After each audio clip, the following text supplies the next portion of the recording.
And tingnan naman natin yung overall conclusion nitong story nyo, Leo. Comment down below if naka-resonate kayo. Ayan! Ito rin yung message kanina, guys. This is manifestation, di ba? Sabi ko nga sa inyo, magic manifestation. Mama-manifest nyo talaga to, guys. Itong mga dasal nyo, itong mga blessings na to, guys. Itong mga good karma. Mga kapiksi, mama-manifest nyo yan. Yung mga dasal na hinihiling nyo, mama-manifest itong mga success na to, guys. Mama-manifest nyo talaga lahat yan. So, mag-focus lang kayo, mga kapiksi, kung gusto.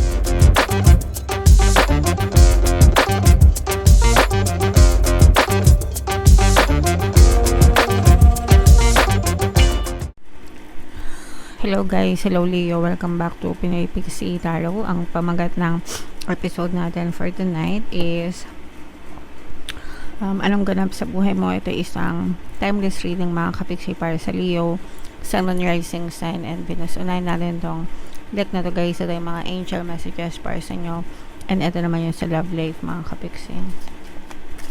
So, unahin natin itong angel message, guys. Kung ano lang yung makaresonate sa inyo, take that message kasi iba-iba kayo ng mensahe, guys. Angel number 333, mga kapixie. This is manifestation, guys, no? For some of you, malakas yung energy nyo for manifestation. So, make sure na gamitin nyo sa mabuti. Focus your energy. Focus your attention on your intentions, mga kapixie. The more na mas nagfo-focus kayo, the more na mas mabilis mag-manifest yung mga desire nyo, mga kapixie. And manifestation happens both ways. You can either manifest positive or negative. Depende pa rin sa focus nyo. So, ibig sabihin, kapag nakafocus kayo sa positive, positive yung magmamanifest sa inyo. Likewise, kung nakapokus kayo sa negative, negative din yung magmamanifest sa inyo. Kaya dapat palagi kayong conscious sa kung ano yung fino-focus ng attention mo, because you will get more of what you focus on, Leo, okay? Kaya nga palagi ko kayong pinapaalalahanan paulit-ulit, halos araw-araw, guys. Think positive para positive lang din yung palagi yung ma-manifest sa buhay nyo, Leo. Ayan, no? Even sa love, mga kapixie, no? Be optimistic. Kailangan positive pa rin kayo. Keep in mind that you create your reality even sa relationship, guys. You can't attract love with a negative mindset. Hindi pwedeng maayos yung mga relasyon nyo kung palagi kayo nakafocus sa kadramahan. So, ibig sabihin, guys, minamanifest nyo na magkabati kayo, na maging harmonious yung relationship nyo. Pero anong iniisip mo? Yung mga away nyo, yung panloloko niya, yung pagsisinungaling niya, 'di ba? Sabi nga dito, you can't attract love with a negative mindset. Hindi pwedeng magbunga ng santol ang puno ng mangga. Kung negative ang mindset mo about your partner, about your relationship, about yourself in the relationship, negative din yung ma-experience mo. Again, guys, parehas nagma-manifest yan, positive or negative. So, depende na lang kung saan nakafocus yung attention nyo. Kaya dapat sa palaging sa positive kayo nakafocus, Leo. Okay? Alright. So, comment down below, guys, if naka-resonate kayo dyan. So, shuffle natin to, mga kapixie. Habang sinashuffle ko to, panoorin nyo muna, guys. Ito pala yung spread natin. And ito naman yung tarot dice natin. Okay? Ilagay natin dyan para ma-shuffle. Panoorin nyo muna, guys, itong video natin regarding sa ating paano mag-manifest ng abundance video course. Kapiksi, sawa ka na ba sa mga struggles at hirap sa buhay mo? Masipag ka ba at masikap sa buhay ngunit hindi ka pa rin umaasenso?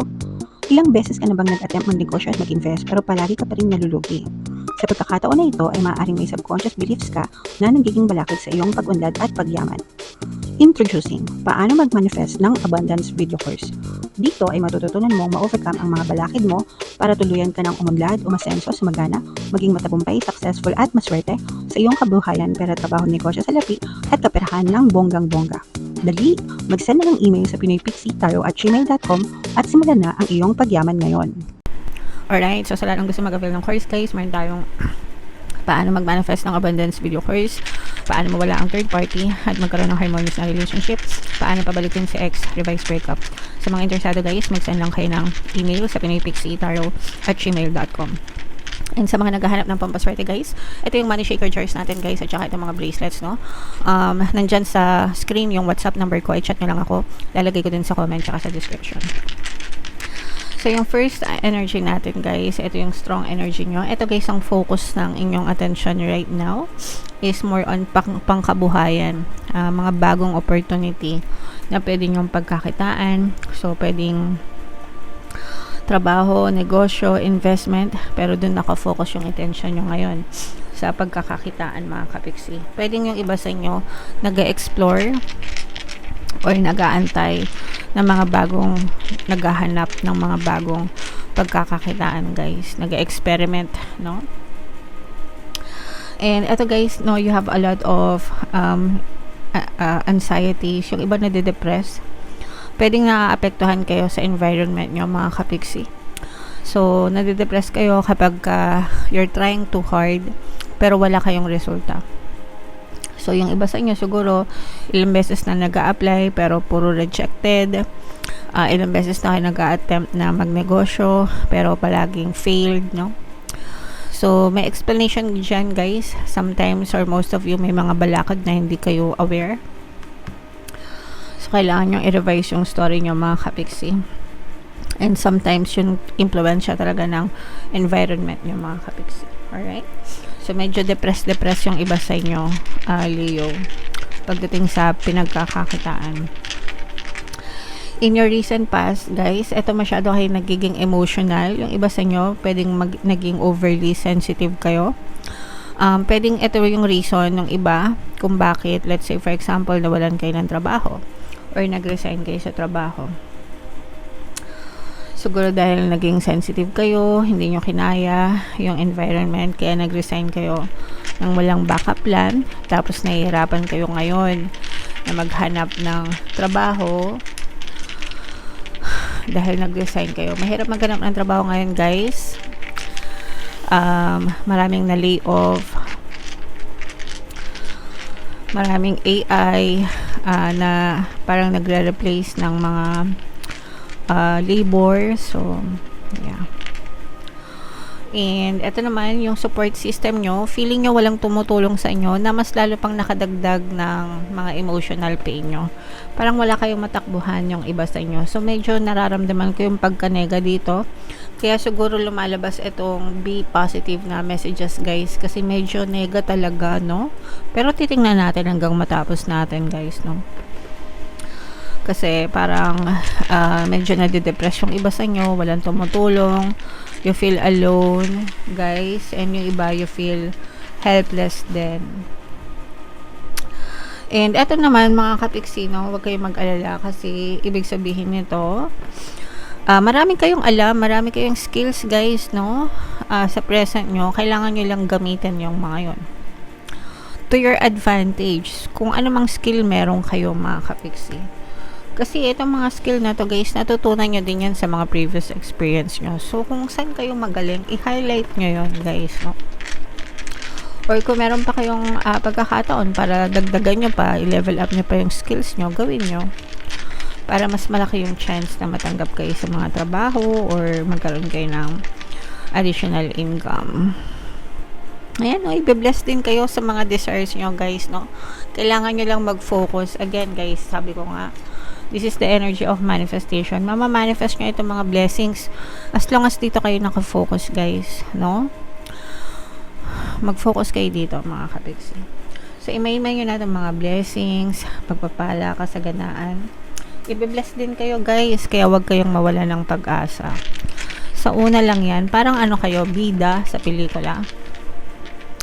Sa una, nagpapabugbog, di ba? Pero sa dulo, syempre, kayo pa rin yung bida, no? So, panalo pa rin kayo, mga kapiksi. And tingnan naman naman. Ito, guys, yung mga positive changes nyo, no? Ito dahil sa ano, mga kapiksi, good karma. Pwedeng magbago yung buhay nyo dahil sa good karma nyo, mga kapiksi. Kaya nga palagi kong sinasabi sa inyo na always magtanim ng good intentions kasi aanihin nyo yan, guys, to, yung mga good intentions nyo, aanihin nyo yan, pambala nyo yan, guys, sa buhay.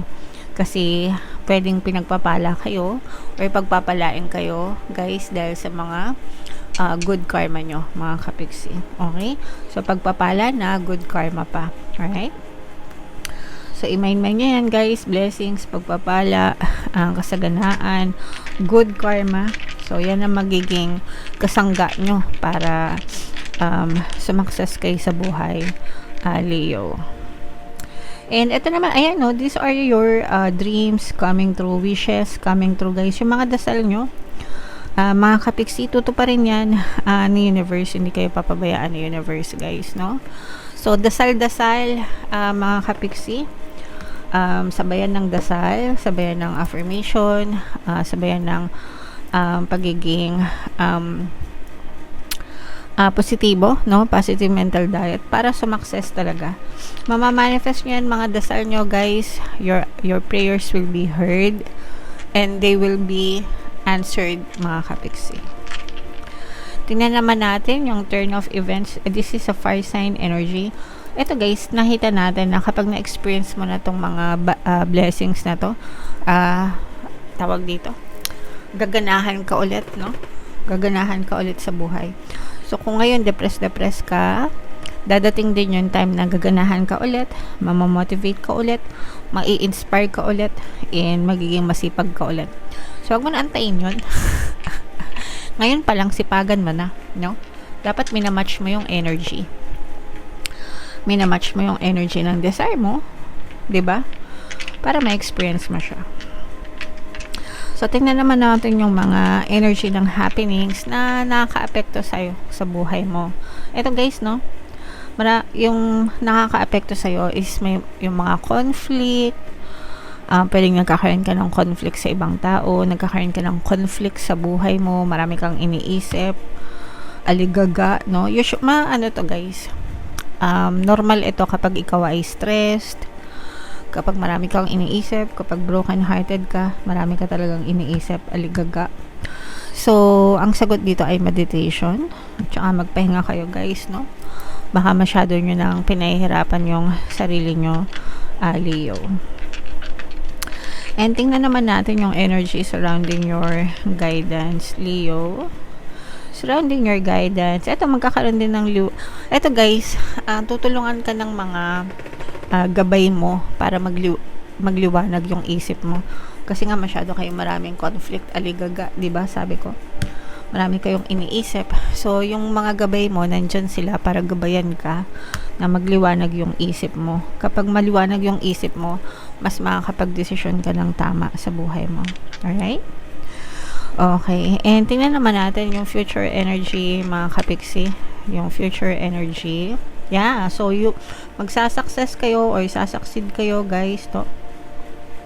Magtatagumpay din kayo. Small progress, pero progress, whether big or small yan, progress pa rin yan. So, you have to celebrate your wins, no?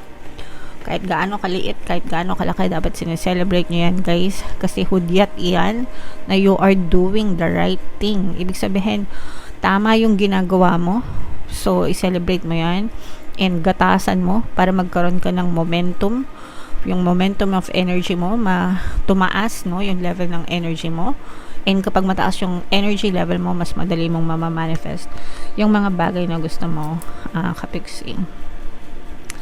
And tingnan naman natin yung overall conclusion nitong story nyo, Leo. Comment down below if naka-resonate kayo. Ayan!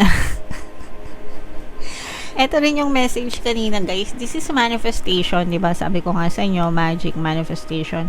Mamamanifest nyo talaga to, guys. Itong mga dasal nyo, itong mga blessings na to, guys. Itong mga good karma. Mga kapiksi, mamamanifest nyo yan. Yung mga dasal na hinihiling nyo, mamamanifest itong mga success na to, guys. Mamamanifest nyo talaga lahat yan. So, mag-focus lang kayo, mga kapiksi, kung gusto nyo talaga ma-manifest yan. Ay, nako. Bahala kayo kung ayaw nyong makinig. Sinasabi ko na nga, di ba? Sinasabi ko na, no? Mamamanifest nyo yan, guys. Basta mag-focus lang kayo, mga kapiksi. Alright? Okay. So, comment down below, guys, if feeling nyo nakaresonate kayo dyan. Ito yung ating 2026 kapalaran, mga kapiksi. Ito naman yung ating success stories ng paano mag-manifest ng abundance video course. Panoorin nyo itong video na to, guys, about money shaker jars. Thank you for liking, sharing, and subscribing. See you next time, guys. I love you all. Have a nice day. Bye-bye.